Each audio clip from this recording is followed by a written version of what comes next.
The dog had already taken down 2 handlers that week, and the third one was still in the medical bay, getting his forearm wrapped, when the woman walked through the gate. She did not look like someone who belonged there. She was carrying a field notebook, the kind with the worn spiral binding that gets soft at the corners after years of use, and she was wearing a canvas work jacket that had seen better days. No unit patch, no rank, no tactical vest, just a jacket, and boots that were muddy in a way that suggested she had come from somewhere that mattered more than this yard. Master Sergeant Callum Ford noticed her first. He was standing near the fence line with his arms crossed, watching the kennel at the far end of the yard where Atlas was confined. Atlas, a Belgian Malinois with 4 confirmed deployments and a file so decorated it practically glowed. A dog that had cleared buildings in 3 different countries and never once hesitated when a handler gave the command. A dog that had, in the span of 6 days, put 2 experienced military dog handlers in the infirmary and sent the 3rd running before he even made it to the kennel door. Callum looked at the woman, looked back at Atlas, looked at the woman again. "You're the consultant they sent," he said. It was not a question. It was barely even an acknowledgement. The woman looked up from her notebook. She had dark eyes and a calm about her that felt out of place in a yard that smelled like chain link and tension. "Rowan Ellery," she said. "D&D contracted me to assess the dog. D&D," Callum repeated. He said it the way you say something when you're trying to decide if it's a joke. They sent a civilian contractor to assess a Malinois that put Sergeant Beaulieu's arm in a sling.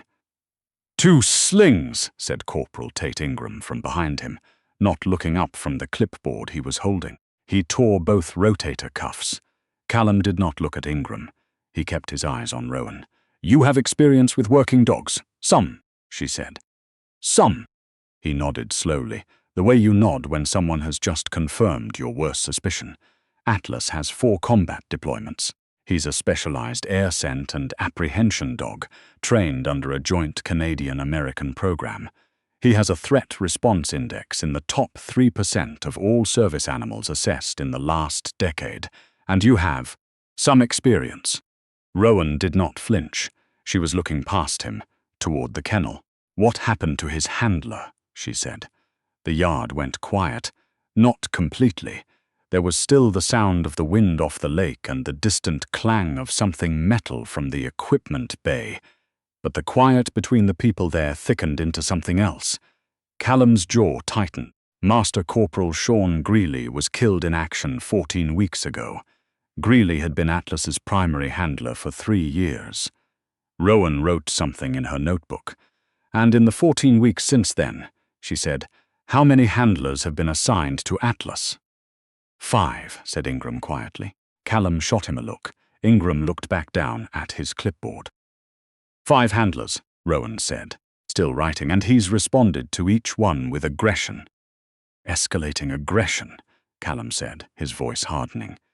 "Which is why he's been flagged for behavioral assessment.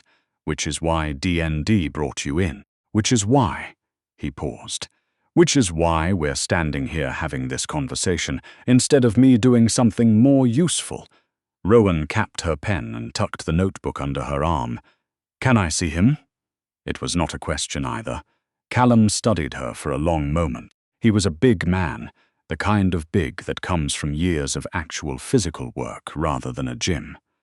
And he had a way of standing that took up more space than most people did. He used it deliberately now, positioning himself slightly between her and the path to the kennel. "He's in a secured enclosure for a reason," he said. "I understand that. He's not a pet. I know what he is. Do you?" Callum took 1 step closer. Not aggressive, just unmistakable. Because what he is 102 pounds of muscle and drive and grief, and the last person who thought they could handle him is currently eating through a straw because Atlas got his jaw around the man's helmet strap and dragged him face first into the fence. So when I ask if you understand the risk, I'm not asking for your credentials. I'm asking if you understand what you're walking into. Rowan looked at him steadily. "Which kennel?" A sound came from behind her. It was Corporal Yasmin Ouellet, who had been standing near the equipment locker trying to look like she wasn't listening. She made a noise that was somewhere between a laugh and a warning. Callum's eyes went flat. "Kennel 7, end of the row." He said it the way you say a thing you're not sure you should be saying, like handing someone a key and watching them walk toward a door you're not sure should be opened. Rowan turned and walked. The yard that the Canadian Special Operations Support Group used for K9 assessment was not a glamorous place. It had been built in phases over the years, and it showed. The chain link was different gauges in different sections. The ground was packed dirt, except for the concrete pad near the obstacle run, and the kennel row was a long corrugated building that hummed in the wind. There were 6 dogs currently in residence. Only one of them had a handwritten note taped to the gate that said, "Do not without MC Ford present." Rowan walked past the first 6 kennels without stopping. She didn't look at the dogs inside them, though a few of them came to the gate as she passed. She was reading the building. The distances, the angles, the way the afternoon light came through the gap at the far end of the corrugated roof. She stopped at Kennel 7. Atlas was in the far corner. He was lying down, not the relaxed sprawl of a resting dog, but the controlled stillness of an animal that has decided not to move yet. His head was up. His eyes were on her. They were amber-colored and absolutely steady. Rowan stood at the gate and looked at him. She did not call to him. She did not reach through the chain link. She did not make any of the soft sounds that people make when they are trying to convince a dog they are friendly. She just stood there, her hands at her sides, her weight balanced, watching him the way he was watching her. 40 seconds passed. Atlas stood up. He did it slowly, unfolding from the floor with a precision that reminded you he was not a pet and had never been one. He moved toward the gate, not charging, not posturing, just moving, closing the distance the way a professional closes a distance. He stopped 3 feet from the gate and stared at her. Behind her, Rowan heard footsteps. Callum had followed. Of course he had. "You should back away from the gate," he said. Rowan did not back away. Atlas made a sound. It was low and short, and it was not a bark. It was something closer to a word, in the language that working dogs use when they are trying to communicate something specific. Rowan said very quietly, "I know." Callum went still behind her. "What did you just?" "Can you open the gate?" Rowan said. The silence that followed was the kind that has weight. "Absolutely not," Callum said. "He's not going to." I said no. He was beside her now, not behind her. His voice dropped low. "I watched this dog take down a man who has been handling working dogs for 11 years. Whatever you think you're reading, you're wrong. He is not approachable. He is not safe, and if DND sent you here to clear him for active duty, I'm telling you right now, that report is not going to say what they want it to say." Rowan turned and looked at Callum Ford for a long moment. He was waiting for her to argue. She could see it in the set of his shoulders. Instead, she said, "Who's been feeding him?" Callum blinked. "What? In the last 14 weeks? Since Greeley was killed? Who has been bringing Atlas his food?" Callum looked at Ingram, who had appeared in the doorway of the kennel row. Ingram looked at his clipboard. "Rotated," Ingram said. 4 different handlers. Sometimes Ouellet if there was no one else available, so a different person every day, maybe every meal, yes, and the training sessions. Who ran those? We cycled through. Every time was someone new, yes. Rowan turned back to look at Atlas. "He doesn't know who he is anymore," she said. "Every single thing that was consistent in his life disappeared 14 weeks ago, and nothing that's replaced it has stayed. New handler, new handler, new handler, new voice every morning, new commands, maybe slightly different cadence, different hand signals. To a dog built like this, a dog trained at this level, that's not rehabilitation. That's chaos." Callum said nothing. "He's not aggressive," Rowan said. "He's exhausted, he's confused, and he's looking for something that has his handler's specific command pattern, and he can't find it because that person is gone. And every stranger who comes to that gate probably smells like they don't know him, and he's right, because they don't. She paused. He's not broken. He's grieving, and you've been putting strange hands in his kennel for 14 weeks, and calling it assessment. The wind moved through the corrugated building. Outside somewhere, a dog in one of the other kennels shifted against its gate. Callum crossed his arms. When he spoke, his voice was deliberate, controlled. With respect, he said, I've been working with military working dogs for 16 years. I've seen dogs grieve. I've seen dogs that couldn't be rehabilitated. I've seen dogs that had to be retired, and dogs that had to be retired early, and dogs that had to. Atlas put Sergeant Beaulieu in the infirmary. That's not grief. That's a dog that is not safe for operational deployment. He put Sergeant Beaulieu in the infirmary because Sergeant Beaulieu came into the kennel unannounced at 0600 and immediately reached for his collar. Rowan's voice was perfectly even. How does Atlas respond to unexpected collar contact from a stranger? A long pause. Aggressively, Callum said, yes, which is documented in his original training file. Page 42, under Handler Protocols. Did Sergeant Beaulieu review the training file before entering the kennel? Another pause. Longer. He may not have had time to. Did he review the file? Callum's jaw tightened. No. Rowan looked at him steadily. Then the incident with Sergeant Beaulieu is a training protocol failure, not a behavioral flag. Nobody said anything. Ingram very quietly closed his clipboard. Callum looked at Atlas. Atlas was still at the gate, still watching Rowan, still doing the thing where he was not moving, but was somehow communicating everything. You want to go in, Callum said finally. Yes, and you think he won't react the way he's been reacting? I think, Rowan said carefully, that he's going to do exactly what he was trained to do, and I think you're going to want to have your people watch. There was a very long silence. Then Callum reached past her and unlatched the gate. Later, Ingram would say that he had been certain they were going to be calling the medics. Willette would say she'd had her radio in her hand. Callum himself, years afterward, when the story had been told enough times that it had started to smooth at the edges, would say that he had made a decision in that moment that he was not sure he would make again, that it had been a mixture of professionalism and a kind of desperate hope that he did not want to name out loud. The gate swung open. Rowan took one step inside. Atlas moved. He moved the way the Malinois moves when it is serious, all 4 feet, all at once, from standing still to full extension in a single motion, and for half a second it looked like every other time the gate had opened, like Beaulieu's arm and the helmet strap and the fence, and Callum's hand came up instinctively, and then Rowan said one word, very quiet, in a register that was almost too low to hear from where Callum was standing, and Atlas stopped. He stopped mid-motion. 1 foot still in the air. He stood there suspended and looked at her.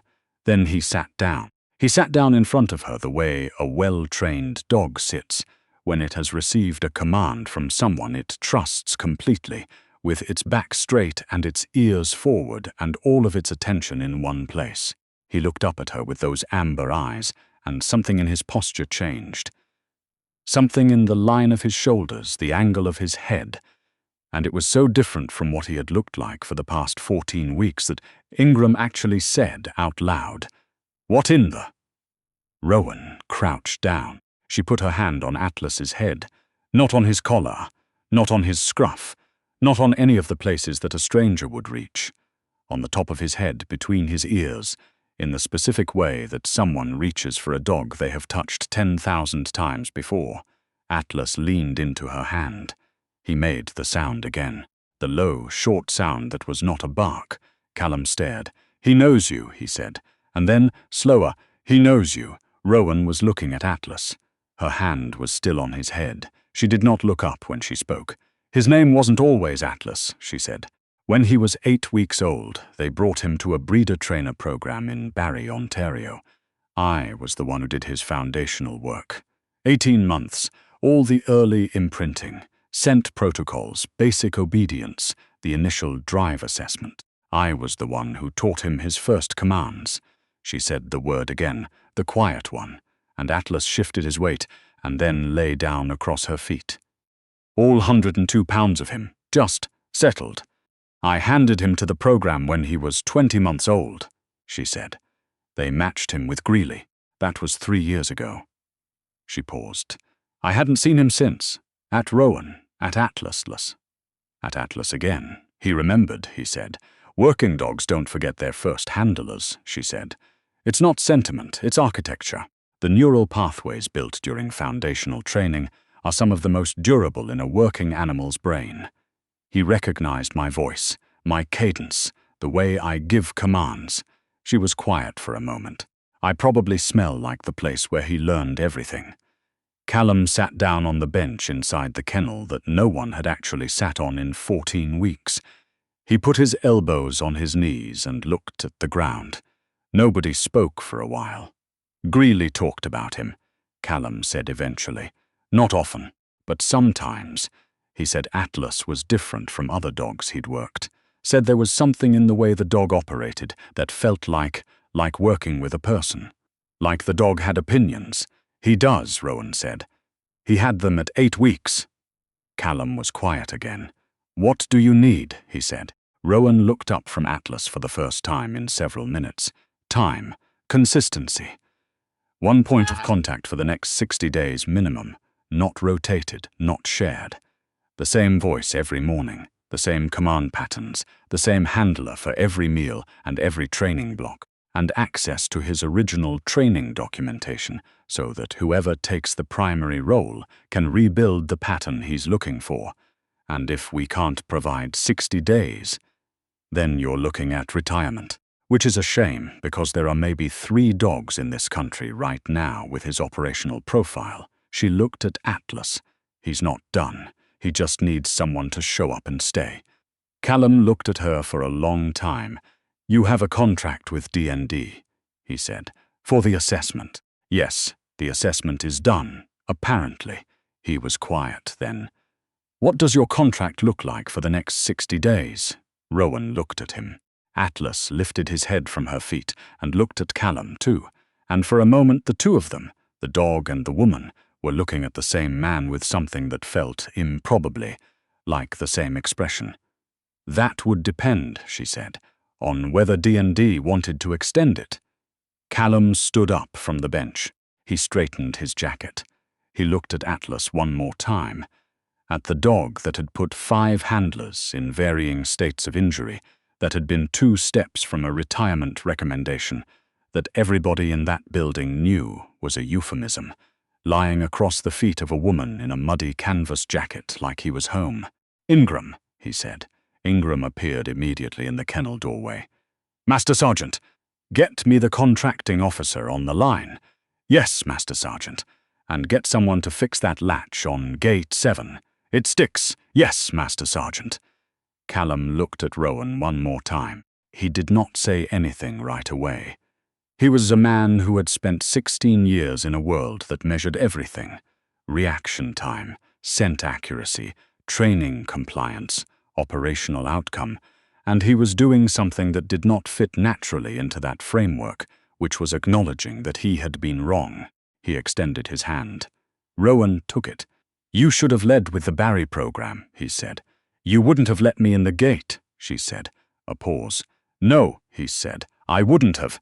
He let go of her hand and walked out of the kennel into the afternoon light. Atlas watched him go. Then Atlas looked back at Rowan. He put his head back down on her feet and exhaled. A long, slow breath, the kind a dog releases when it has been holding something for a very long time and has finally found a reason to let it go. Outside, Ouellette put her radio back in its holster. Inside, Rowan opened her notebook to a clean page. She wrote one line, day 1.